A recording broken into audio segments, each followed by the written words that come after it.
पुढची महत्त्वाची बातमी गडचिरोलीमधून। गडचिरोलीमधील अहेरी तालुक्याच्या नागेपल्ली इथे एक धक्कादायक प्रकार समोर आला। अंत्यसंस्कारासाठी गेलेल्या नागरिकांसोबत तुफान राडा झालेला आहे। स्मशानभूमीमध्ये अतिक्रमण केलेल्या नागरिकांनी धावून गेल्यामुळे दोन गटांमध्ये तुफान राडा झाला।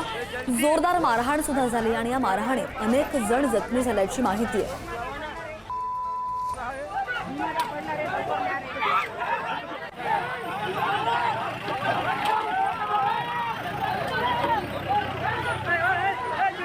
आणि या संदर्भात अधिक जाणून घेत आमचे प्रतिनिधी आशिष अग्रवाल आपल्या सोबत आहेत। आशिष, पहिली गोष्ट तर अंत्यसंस्कार होते, दुःखाची वेळ, आणि त्याच्यामध्ये काय नेमका हा राडा झालेला आहे, काय एकमेकांना मारामारी करतायत ते लोक?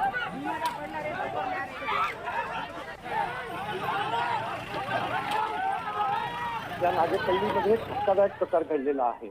महत्त्वाचे म्हणजे अंत्यसंस्कारासाठी गेलेल्या नागरिकांवर स्मशानभूमीत अतिक्रमण केलेल्या नागरिकांनी धावून गेल्याने दोन गटात तुफान हाणामारी झालेली आहे, राडा झालेला आहे आणि त्यांनी एकमेकांना लाठ्या काठ्याने सुद्धा मारलेले आहे।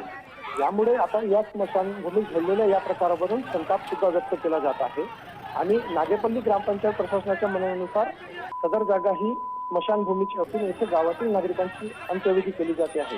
परंतु या राड्यामुळे आता नागरिकांमध्ये रोष सुद्धा व्यक्त केला जात आहे। काही नागरिक जे आहेत जखमी सुद्धा झालेले आहेत आणि याबाबतची पोलीस विभागात तक्रार सुद्धा करण्यात आलेली आहे। पोलिसांनी आता नेमकी काय दखल घेतलेली आहे आणि हा राडा नेमका काय झाला त्याचं कारण कळू शकलंय का?